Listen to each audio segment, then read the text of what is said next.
is that she wasn't terribly civically engaged when she was younger. She had teachers who told her the importance of watching the news, but she felt like the climate she was in Texas during the war on terrorism was shut down her ability to think of herself in political terms. She goes on to say, I wish I'd had more grown-up examples of diverse and critical thinking. I wish there had been more teachers who were talking about current events or how to get involved in our community. I was definitely the kind of kid who wouldn't have gone out of my way to join civic clubs or so forth. But that would have gotten my feet wet to want to be more proactive and more involved. So what did get Lauren's feet wet was an organization called the Harry Potter Alliance. And the Harry Potter Alliance now has 62 chapters around the world, more than 100,000 young people involved in political activism, mostly around human rights issues, in the name of Harry Potter. The organization, Andrew Slack, the community organizer who founded the Harry Potter Alliance, says that the stories of Harry Potter are the stories of evil times. The government is covering up the problem. The concentrated media is refusing to speak the truth to the people. The schools are becoming more repressive environments. And yet young people went out and organized an activist group, Dumbledore's Army, and went out and changed the world. And so he's challenging young people like Lauren to go out and change the world, to say, first, what is evil? What could a Dumbledore's Army do in our time? And how do we become the Dumbledore Army that our time requires? And so that's been very effective at mobilizing and motivating young people to be involved. One of the causes it's become very interesting, one of the other franchises besides Harry Potter has been very interested in, is the Hunger Games, which they're arguing, I think correctly, is a story about class politics, a story that ultimately leads up to revolution. And a key symbol in that struggle has been the three-finger salute, which we see here in a clip from the movie. They are moving that three-finger salute from the fantasy world of Hunger Games into the real world and using it as a political symbol that allows them to communicate with each other some of the critiques they have of wealth distribution in the United States, of the rolling back of the welfare safety net, and so forth. And now they're working with labor unions who are going to be using the three-finger salute in their struggles for workers' rights in America today. Now, what we hear from young people we interviewed for our research is that most of them see the language of politics as exclusive and repulsive. Exclusive in that you have to actually be a total policy wonk to understand politics as it's constructed by the news or the politicians. They're speaking to a very small class of people who already are involved in political debate. It's repulsive to them because they see it as tied up with partisan games, so much about winning and losing and not about finding the common ground or finding a common sense solution that everyone can agree with. What we're finding is groups like the Harry Potter Alliance are translating the issues of politics into languages that make sense to this generation, and most of those cases, those languages come from the realm of popular culture and participatory culture. They take the language of Harry Potter and Hunger Games, they take the practices of fandom, bring them together and create a new kind of participatory politics which educates their supporters, mobilizes them, and gives them a language with which to imagine their role as political agents and to speak to each other.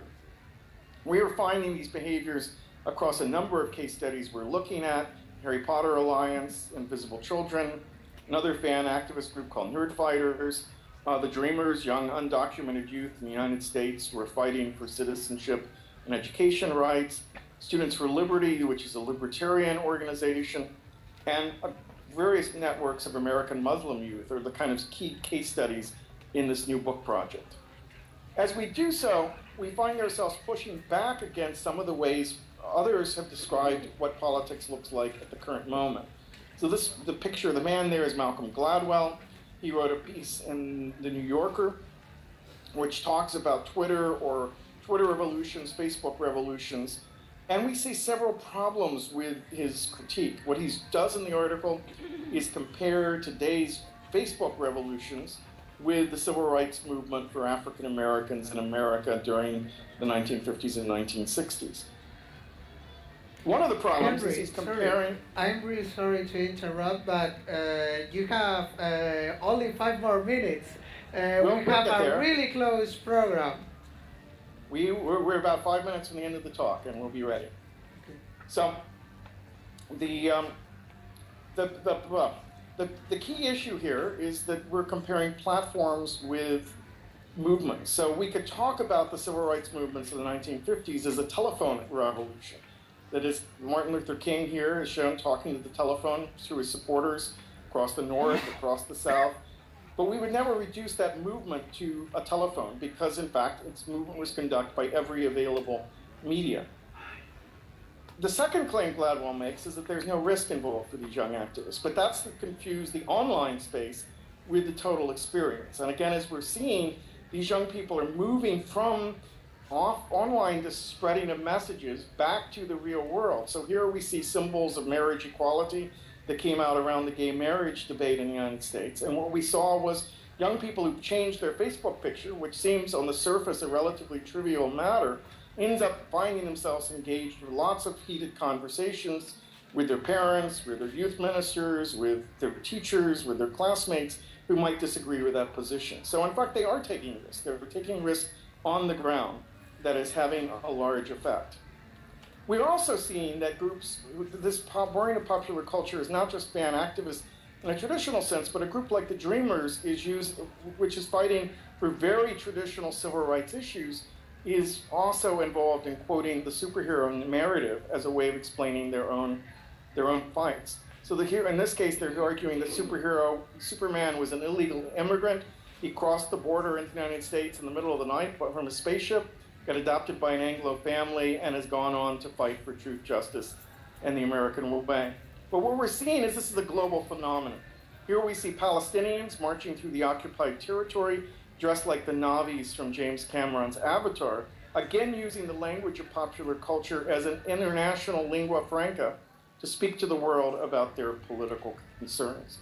So that's a snapshot of what we're seeing as we look at politics in the United States, a kind of merging of online and offline, a willingness to take a message through every available media channel, and the use of mechanisms from fandom and other forms of popular culture, and the remixing of popular imagery, all to create a politics based on circulation. All right, let me turn it back over to you. Okay, many thanks.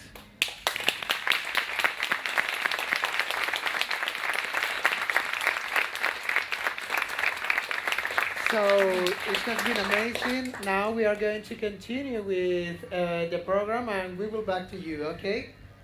Okay. Bye, thanks. Bye-bye.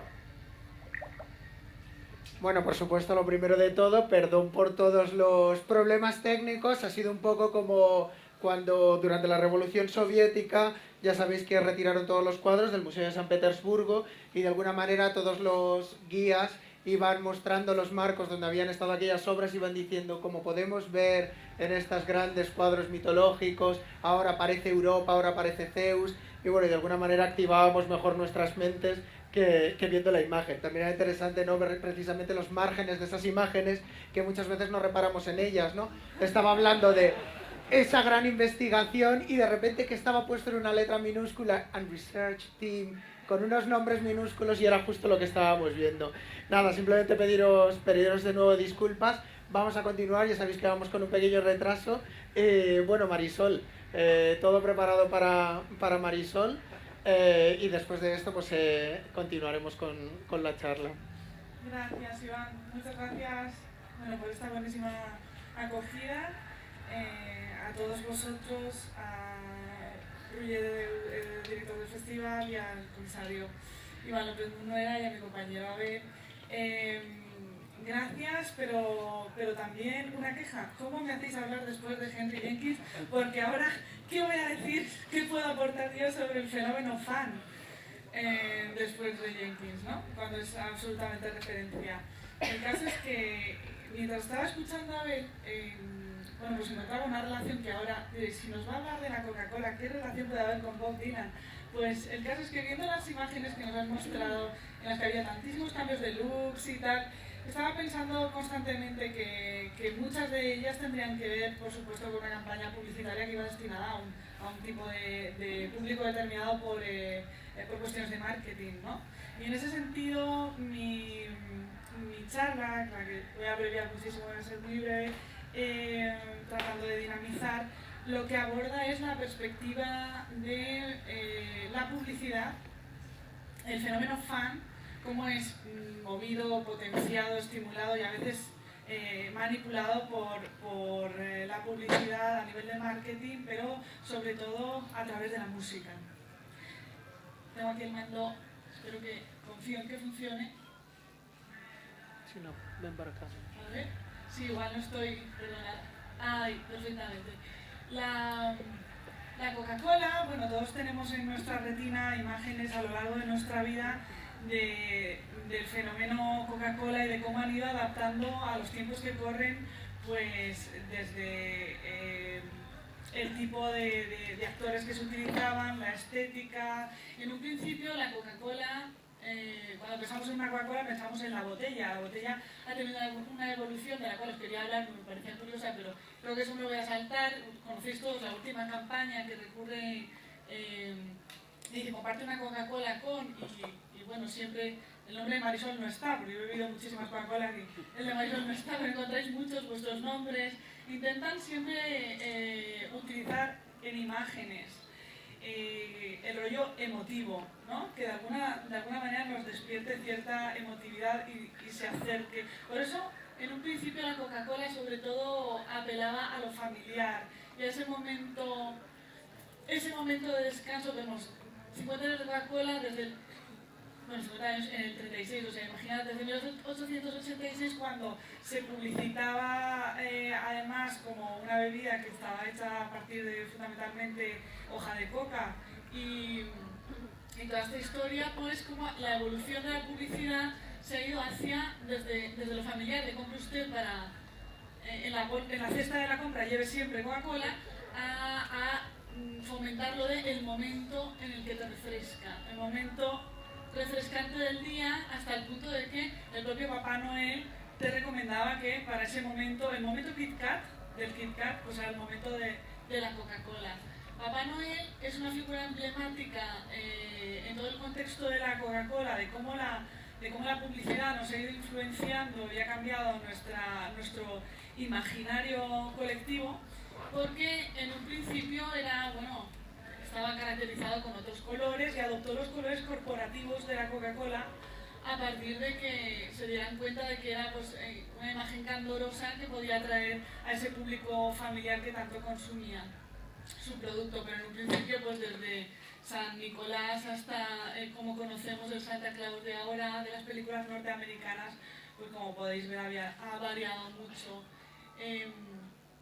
La figura de Santa Claus pues es un filón. Si tú incorporas tus colores corporativos y lo instauras como elemento publicitario, como veis, o sea, vamos, que es uno de los personajes de ficción que más fans tiene, ¿no? Empezando por el público infantil. No obstante, dentro de que la Coca-Cola tire por el mainstream también, adaptándose a los tiempos, se han dado cuenta de que hay que hacer... tirar el paradigma hacia la gente que piensa diferente, incluso los hipsters. Nos ponía una de las fotos de las últimas campañas, es la primera que he utilizado, es una chica pues, con una estética un poco rollo hipster, no opinar